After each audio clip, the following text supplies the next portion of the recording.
Well, something's missing. As you can tell, there is a hole in the big red lineup.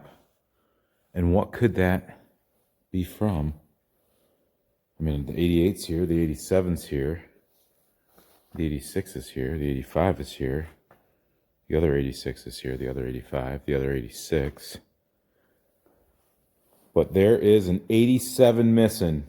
If you remember back to my summer video where me and my buddy Greg and Palin drove down to a little bit south of where I live, about 45 minutes. We picked up two 87 sheriff-owned, police-operated 87 Big Reds and brought them home. So at one point I had three 87s in my possession, and now it's just the one.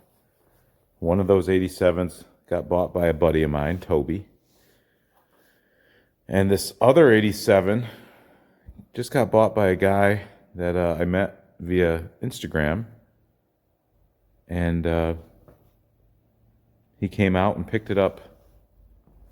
What's today? Today's Monday. He picked it up Saturday.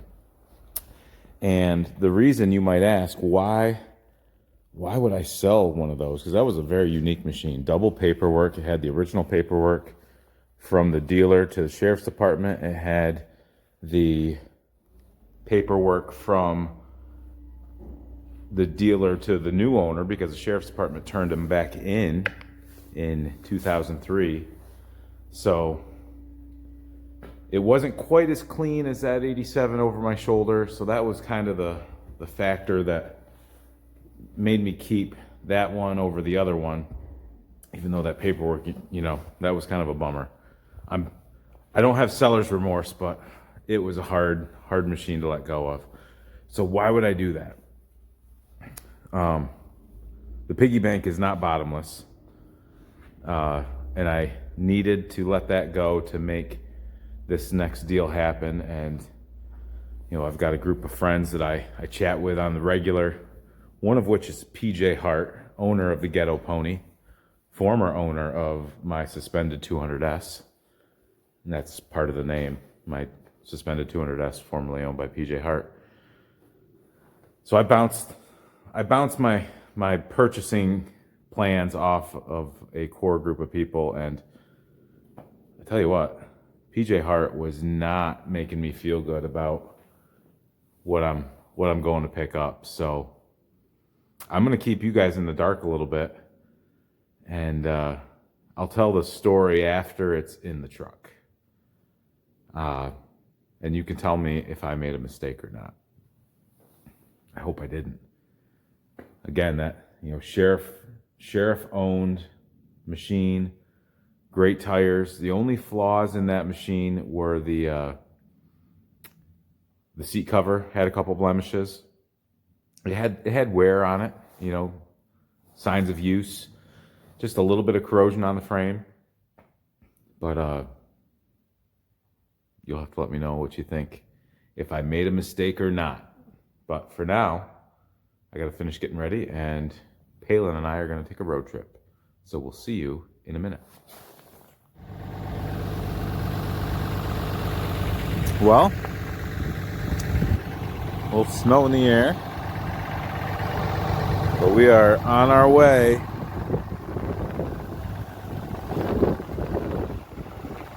You ready to go on an adventure, babe? Yeah. All right, let's do this.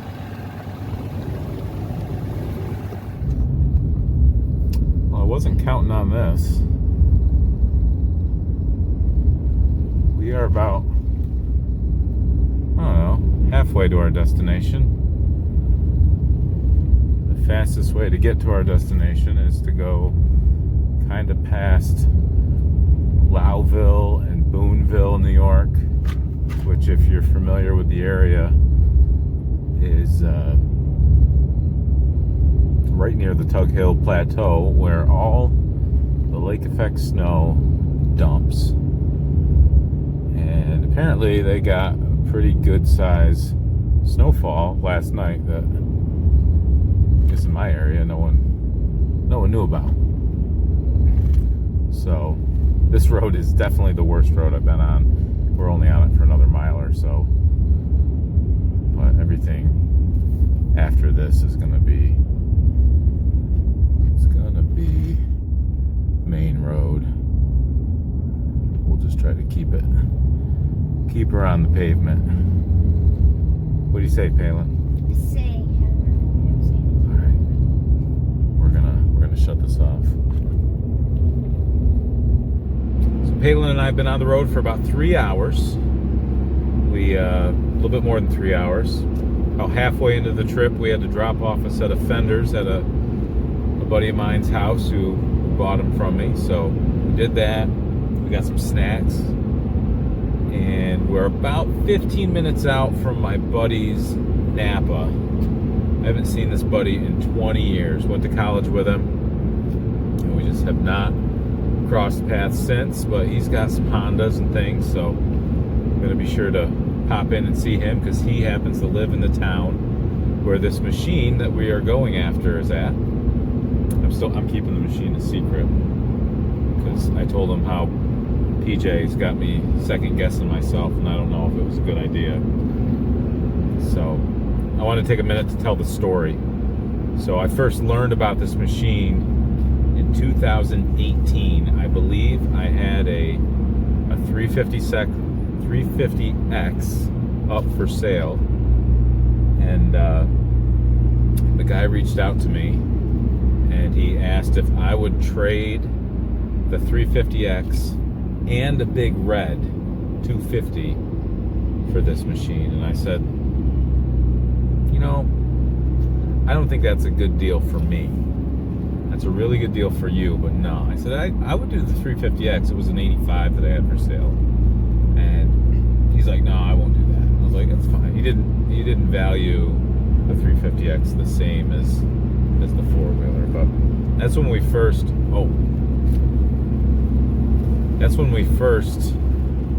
got talking, and we've reached out to each other and been in contact a number of times over the years. His dad has since got a 350X, which I believe is for sale. See if we can get some video of that. But we were never able to strike a deal on this machine, and he's had it listed for sale a few times, and I see it pop up, and I'm like, oh, it's gonna go, and it doesn't go. And I don't know if it's because he's way up north in northern New York here or what, but I'm willing to drive. So I think the last time we talked about it was earlier this year. He threw a number out. I said, no, I can't do that, but I would do this. He's like, no, I can't do that. But he just got to me the other day and said, hey, are you still willing to do that number? And I said, yup. And he said I'd sell it for that. He's got some plans for the money. And I said, well, I'm going to have to let something go to make that happen. So can you give me a week to 2 weeks? He said, yep, I can do that. So thankfully I got that big red sold pretty quick. And that's the story of how this has all played out. So it's been a deal 4 years in the making. My buddy Donnie Bizall, he mentioned my patience today, and I said, yeah, I might have patience, but there's somebody that's got more patience than me, and that's my wife. So she endures a lot of stuff, isn't that right? Yeah. Okay. Well, I'm gonna get back to driving and see how much further we got to go. Probably the next time we check in will be at my buddy's Napa store. So we made it to my buddy's Napa store. His name is Charles, and Charles and I have been friends since '98 when we both went to Clarkson University, and that's where the friendship was started, and it was great to catch up with him. We didn't have a whole lot of time. He was working and serving his customers, and he helped me figure out directions to Billy's house to go pick up this machine. And when I got to Billy's, I really didn't spend much time recording anything. It was late and I just needed to get home. So the next footage you're going to see is me unloading my new toy at my house, and we'll talk about it here in just a second.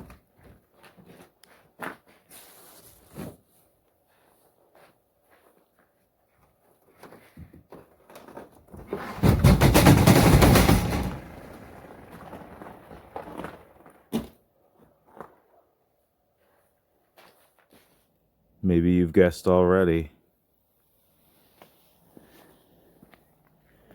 but we have brought home a 2014 TRX 450ER, the special edition white version. So I told you the story yesterday on the way to get it. It was a long time coming, but it's finally made its way home, and I needed to get the early morning photo op with the TPC, because that's its three-wheeled equivalent, so I'm pretty stoked about that. I think that looks really cool. This is my first time kind of admiring the look.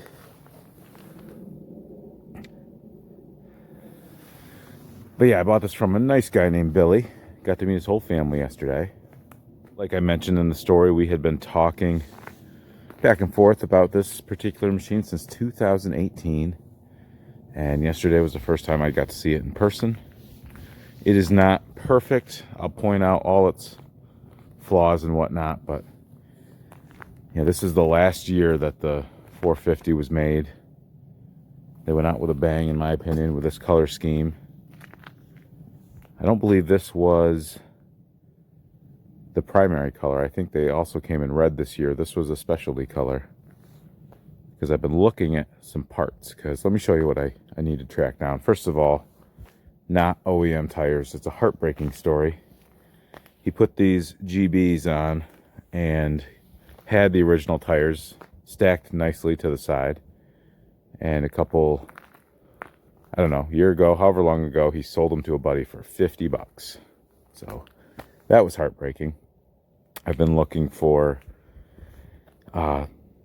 used, lightly used, but I found some brand new ones still in the bands from my buddy Mike, so I'm probably going to be scooping those up. I noticed the vent hose is not OEM. That bothers me. It just looks atrocious. And when I looked at the hose, I saw this hole right here, and he said he had a light bar hooked up there, and that was the switch for it. So these are still available. You're going to be getting one of those.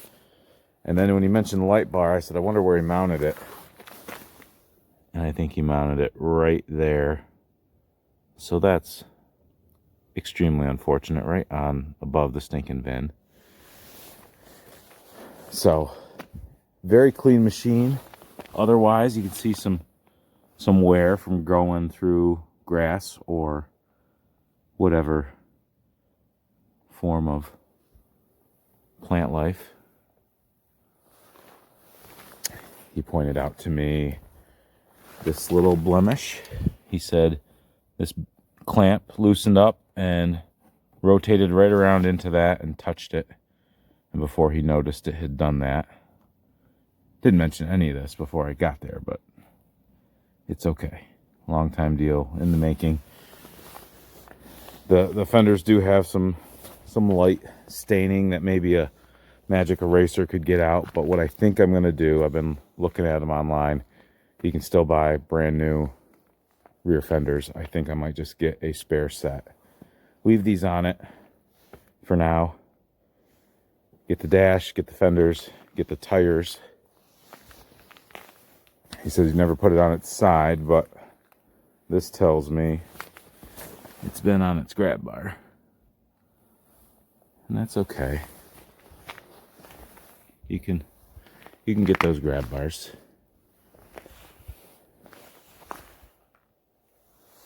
This is my first time really scrutinizing it. It was pretty dark in the old shed last night. That's why we didn't get any footage there. It was dark. He had his family out. I didn't want to, invade their privacy.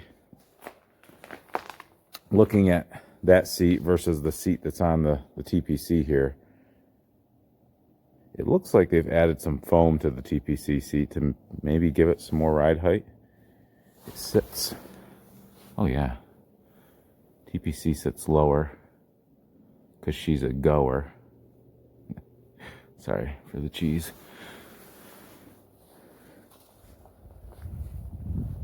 But it started up nice last night. Let's see if she'll do it again. I gotta get used to the choke.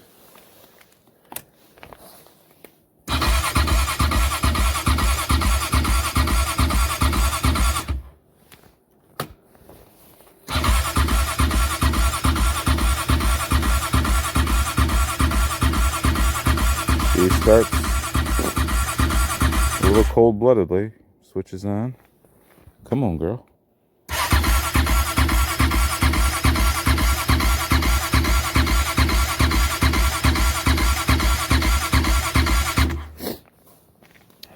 Come on, girl.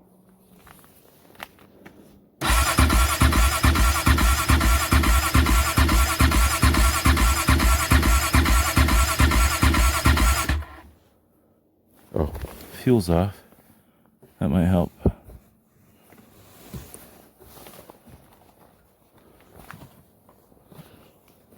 Just put it on reserve.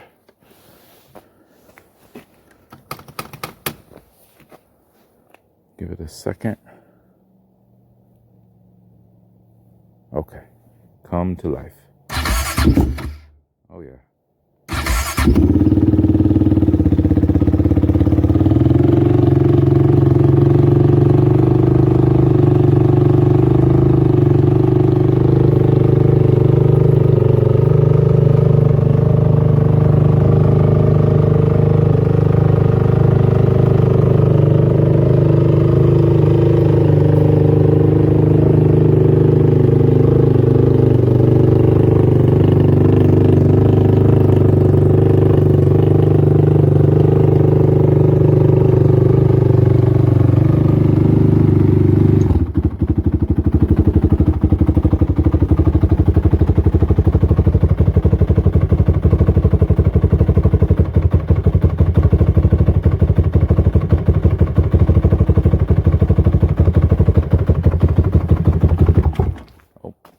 Delayed just a little bit too long. Man, the kids are still sleeping. I do want to take this for just a little rip. But what time is it? 7:19. Might have to save that for another video. But just wanted to show you the newest edition. She's not unused and unenjoyed. He said he thinks he went on about 5 or 6 good rides with it. And he just didn't have the heart to get it muddy like his buddies would on their machines. So he kept it nice. And that's what we like. So the getting OEM tires on this are non-negotiable. We need to do that. We need to get that dash. I think I need to get a little touch-up paint. I can't believe that. That's got a little mark up. I'm going to try to touch this up just because the white shows the marks. You know, that doesn't bother me where your heel goes. But like underneath here, I think I'll try to cover those back up so they don't rust, really, because I'd rather have all white instead of rust and white. But I think that's it for me. Thanks for watching. We'll do some comparisons to the TPC with the stock 450. This is all stock, so it should be pretty reliable, and I'm pretty excited about that. All right, thanks for watching.